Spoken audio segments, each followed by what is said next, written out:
All right, so for this tutorial, we're going to talk about Figma and using components for your designs. Components are a super powerful tool. They're used in Sketch as well. They're called symbols. There's also a version of them for Adobe XD. But really, when you get into in-depth designs, components are going to be one of your best friends. It can make a design process that would take you weeks turn into potentially days. So a little bit of a background on what a component is. I want you to imagine you have a specific button that you are planning to use throughout your design multiple times. This button can be to sign in or to create an account or a go button. It doesn't matter what. But so you're going to use this button throughout your whole design. Obviously, you're going to start with a low fidelity wireframe or some form of low fidelity mockup. So what you can do, let's say you had an artboard and you wanted to add a button to your artboard. And again, I'm doing this in low fidelity right now, so I'm just going to keep it gray. And I'll put sign up on this button. So the premise behind this is that I'm going to use, actually, you know what, let's do go. So in theory, I'm going to use this go button several times throughout my designs. It might be for signing into the page. It might be for creating an account. It might be for going to someone's profile. It could be a number of things. Go is a pretty broad term for a button. What a component allows me to do is if I turn this button into a component,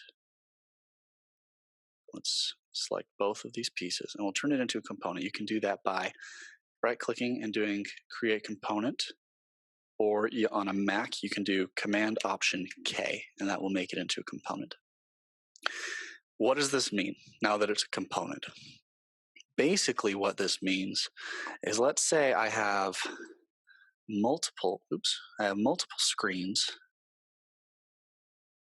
and multiple instances where that go button is being used. It might be in the same position, or it could be in different places on the screen. Different situations may occur where you might have multiple varieties of that same button. But throughout my design, I'm going to have this button multiple times. One thing that having a component is good for is it ensures that the dimensions and the aesthetic of this button are going to be the same across all of my designs. If I was, let's say I had a brand new frame that had no button on it, and I wanted to make sure I use the exact same size, the exact same color, everything's the same about my button. There's a couple ways you could do it. You could come in and just copy and paste or duplicate and drag. Another thing you can do is you can come up here to your assets panel. And if you open up your assets and do this little drop down, you can see I have the go button in my components. And I can drag that on and ensure that I'm using the exact same component. Now, what's really, really cool about components is the first component you make is what's called the master component. So if originally I turned this go button into a component, these are all duplicates of this one master component. So just to help us keep track, I'm going to call this master. So we have our master component. What that means is all of these other go buttons or duplicates of that component are linked to the master. We can do some pretty powerful things with that.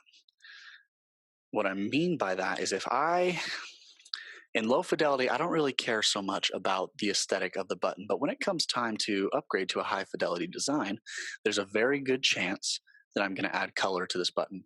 I might add some rounded border radius to my corners. I might increase the font size of the button. There's a lot of things I might do with it. It can be very tedious to go in and manually make those adjustments to every single version of your go button. And it can also, more than likely, you're going to screw up on one or two of those. You're going to miss something. So what makes components so powerful is I can come to my master component or my master go button, And let's say I want to add a 3 pixel border radius to each of my buttons. So long as I do it on the master, set that to 3, it will apply, let's make it a little more obvious. Let's do like 7. It will apply that border radius to every single copy of that master component. Now it's important to remember this only goes one way. So what I mean by that is if I was to come over to one of the duplicates of that component and turn this back down to 0, it's not going to affect any of the other components because it's not the master. Now, I won't go into this too much, but you can manually say later on that you want to push the changes to the master component, and it will make those changes. But that can get kind of tricky and a little bit dangerous if you're not sure what you're doing. So it's important to always edit from your master. Now, what I typically do, and there are multiple ways to do this, but what I'll typically do is, so I keep track of my masters, I will actually make a page called something like master components. And we'll just call this demo for now. And what I will do is I will actually right click on my master, and I am going to move this over to the master components page. Now I can be sure that I'm not accidentally going to delete it or edit the wrong one. I know exactly where it is every time. You see it's popped over here on my master components page.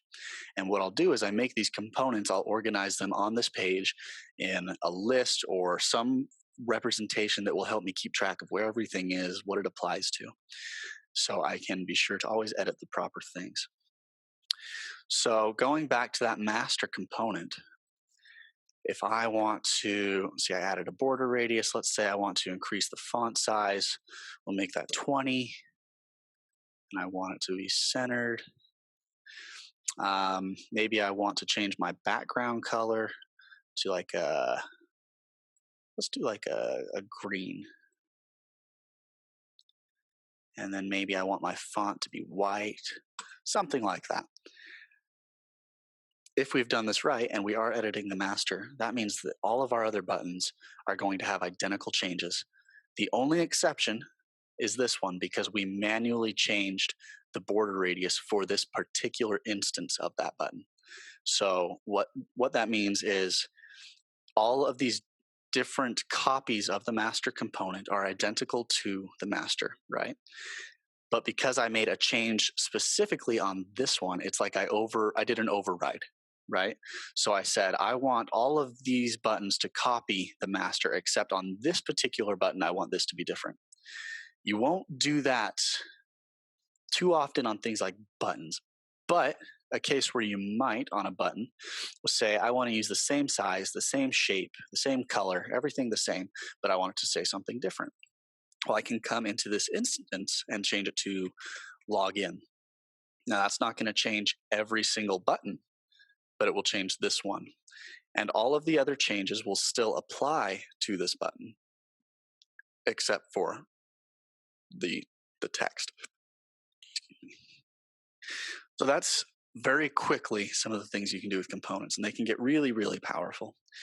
But what I want to do here is I am going to go back to my master component, and I want to explain how the component system really works. There are a lot of things you can do. You can, depending on how you label your components, will affect their organization and affect what we call instances of a component. Now, what an instance is basically saying, I'm going to have, let's say, 3 different versions of this button. I'm going to have a normal version like this that's ready to go and be clicked on. I'm going to have a deactivated version. That, for example, that might be used if someone's filling out a form and I don't want them to be able to push the button yet. I can have it deactivated. That's going to look a little different. And then maybe I have a hover state of that button or a click state. So those are called instances. It's the same button with slight changes, and I'll show you how that works in more detail. But first, I want to tell you how these are named. So for now, I'm going to say this, if I just call this button, that's not very specific. One, you're going to get in trouble because you're going to have a lot of buttons. So I want to get more specific. This is my kind of default active go button. So what I'm actually going to do is I'm going to call this go button slash active. Now, what this tells Figma is when you put the slash in here, it's like it's making a subcategory. So it knows it's my go button, that's my primary category, and then it's saying this is the active version of that button. That's going to be important when we do this. So I'm going to actually duplicate this button now. And I'm going to make another duplicate of this button. Now, for this one, I'm going to say I want this to be my deactivated button, the one that is not accessible yet. So to do that, it's super simple. I might just come in here and gray it out. Usually, if someone sees a gray button, they think, oh, I can't click on that. And then for this one, maybe want it to be when I hover over this button, it turns, not background, I want my fill. When I hover over this button, it's going to turn, why not, purple, right? So this one, I am going to make a component as well. I'm going to do that with either right click or Command Option K. So what I just did there, you can see this one is already a component. That's what this little symbol means. The difference is this is just a component or an instance. The 3 or the 4 diamonds means it's a master component. So if I go to a regular instance and I make it a component again, what that's doing is it's telling Figma, I want this to become another master component. And the reason we want it to be a master is so instances of that master can be edited collectively, right? So what I'm going to do is I want to change the labeling on these because right now these are all the exact same label, which is going to make things very confusing, right? We don't know exactly which one we have selected unless we're looking at it. So I'm going to call this one, you can double click to rename, or you can do Command R on a Mac, Control R on Windows, I believe. I'm going to call this one Go Button Inactive. Okay.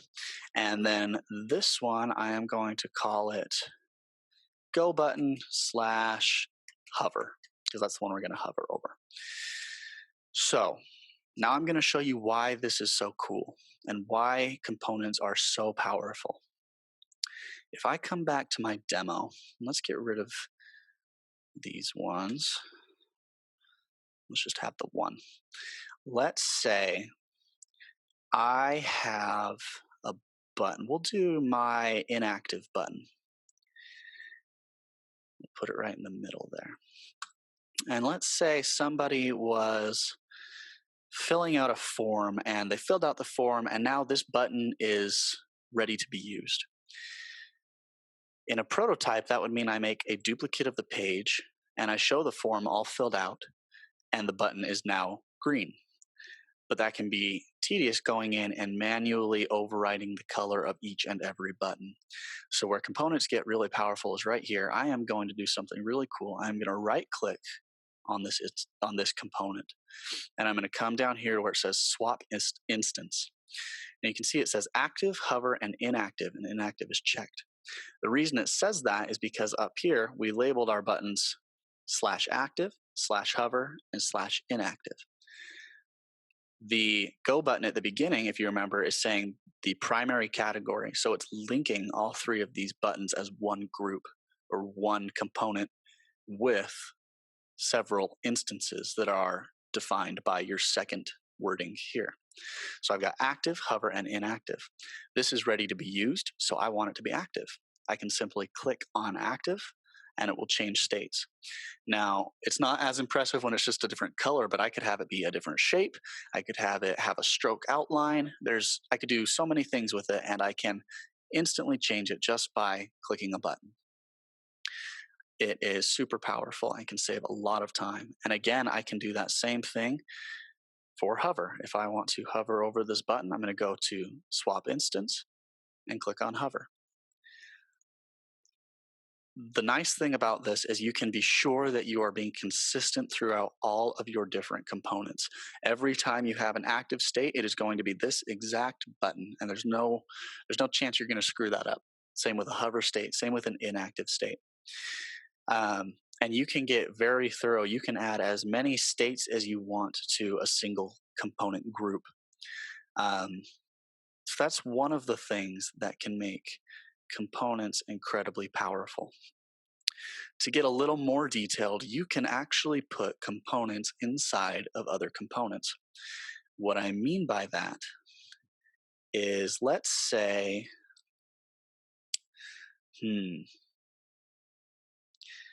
here's an idea. Let's say I have another artboard. Actually, before I get into that, I'm going to show you guys another quick example of where instances could be helpful other than just changing color. Let's say I have a list of items. Call this list. And I want to do, oops, sorry about that. We'll do item 1, item 2, item 3.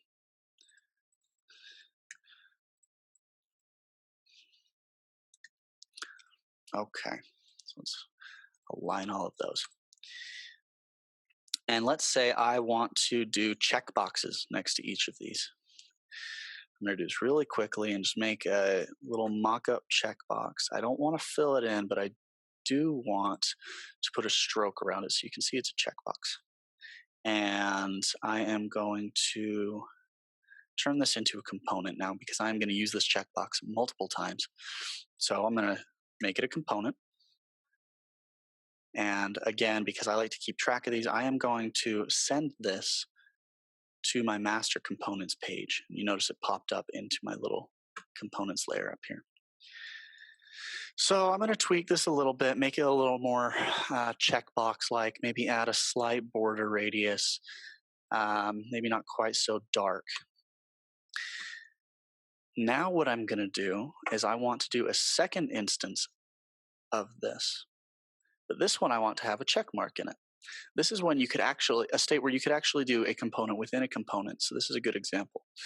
If I want to do a check mark, let's draw a quick check mark really fast. I'm going to use my pen tool and just make a very terrible but quick little check mark for you guys to see. And we will get into how to use pen tools a little later. That was terrible. Don't ever do what I just did. And maybe add a little bend to that. This is the world's worst check mark, people. Let's call that a check, and we'll fill it in just so it doesn't look quite so bad. Okay, seriously, worst check mark ever. You know what? I can't stomach that. We're just gonna do this the quick and not so painless way. And I'm going to shrink this down so it's a little more up to scale with our checkbox. So I want to make my checkmark a component because I want it to be consistent, right? Every time I have a checkbox, I want to have that same checkmark in that checkbox. So that is now a master component. Now what I'm going to do is I'm going to duplicate my checkmark as well. And I am going to put it inside of my checkbox. And let's label this real quick. We'll do checkbox as my category, and we'll set it as empty. And we'll call this check mark. Because this is only going to have one instance, it's okay to just call it a check mark. Now, I want to make this a component, and I'll show you why. And if you think back, this has to do with instances. So I'm going to select both of these pieces, make them a master component of their own, and make a new instance of checkbox. So I'm going to do checkbox / filled. What that means, if you think back to what we already did, I'm going to import my checkbox here.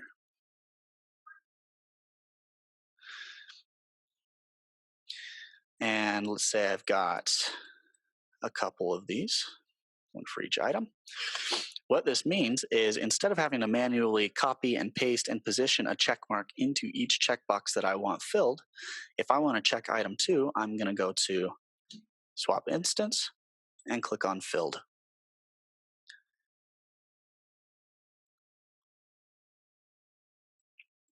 So there are just a couple of things you want to make sure you're aware of when you're making components, because they can get a little messy and a little tricky if you aren't paying close attention to what you're doing.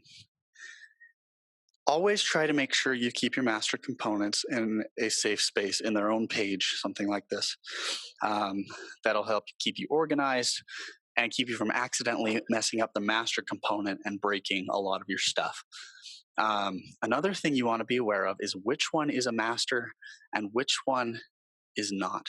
The reason that's important is, let's say if I was to pull my master check mark into my master check box and make those a component, I'm going to have some problems, because now I have two versions that are a filled in checkbox and there's nothing I can do about it. And if I change one of them, I'm going to break the other one, if that makes sense. I don't want to get too deep into that. That's a little more advanced stuff that we'll get into a little bit later. How to properly use masters. You want to always keep track of your masters individually, though. You want to be able to show, this is where I started and it turned into this and it turned into this. If you throw everything together into one large component, you're not going to be as free to make changes and control the instances, and it's also going to get really messy, and you're not going to be able to see all of the things that you've actually done and have all the access you'd like to. Let's see if there's a couple other things. I'm going to show another quick example of a common way you might use components. And now this is kind of repetition now, just to kind of get this ingrained in your mind, so you don't have to stick around for this part. But I think it'll be helpful, so I'd recommend you follow along with me on this one and see if you can make it work. So something that's very common is a rating system. People will use things like Yelp or TripAdvising websites or all sorts of things to rate things like restaurants or airlines or something of that nature. And that is generally done with a 5-star system. Now, it doesn't have to be stars. It can be 5 stars. It can be 5 thumbs up. It can be 5 shoes on a cloud if you want. It really doesn't matter. It's the same principle. What I am going to do is I'm going to come over to my components file really fast, and I am going to actually just grab a star out of my tools. And I'm going to hold shift so it stays even as I draw it. And we'll call that our star. And we will make that just the way it is. I'm going to make that a component. I'm going to call that star inactive, because it hasn't been selected yet. It's kind of just in its grayed null out state. And then I am going to copy this over. Now keep in mind, this is the master component. This is just a duplicate, so I can mess with this one all I want. If I mess with the master, I'm going to screw up the duplicate, right? We don't want to do that. So I'm going to take my duplicate, and I want to make it look as if it was filled in. So I'm going to change this to maybe a golden yellow type color. That seems to be pretty common. And now I'm going to make this its own component, and I'm going to call it star active. So if I was over here on my, wrong button. If I was over on my demo page and I wanted to rate something, you see there's now this star category. And let's say I had a 5-star system, because that's pretty standard. And I won't take the time to make it too pretty right now, but it is driving me a little nuts. There we go. So I've got a 5-star system. Let's say I want to rank these people 3 out of 5. In my prototype, I'm going to have a screen that has all blank stars, and then I'll have another screen that shows 3 marked off stars. So I've got my blank screen, and then I would come over here, and instead of having to manually change each one, I can select all 3 of these stars, right-click, and change it to the active instance. Now I have 3 out of 5 stars selected for their rating. Super, super powerful tool. I really encourage all of you to play with components. Spend some serious time working on labeling them. You can get incredibly detailed with labeling. I could call Yeah, I can make subcategories upon subcategories. This could be um, star slash inactive slash pointy slash 5 points. It can be as in depth as you want, and you can branch that as many times as you want. So I really recommend you guys play around with this, have some fun with it, kind of test it and see what different kinds of things you can do. Um, Work on overrides, messing with your master component to change things that aren't overridden, and sometimes even things that are. See the different ways that you can play around with components. There are infinite things you can do. Um, I use components for profile pictures and avatars and for checkboxes and buttons and form fields and anything you type text into, search bars, icons. You've got a magnifying glass or a drop down arrow. Anything that you are planning to use more than once, or sometimes even if it's just something you're going to use the one time, make a component out of it and play around with it. It makes the process of going from low fidelity to a high fidelity, colored and stylized mock-up 10 times faster, because you're not going in and you have this list of 50 screens. You don't have to go into each screen and change each item to match the item on the page before it. You can simply go to your master component, change it, and it will do an hour's worth of work for you, and you can move on to the next component.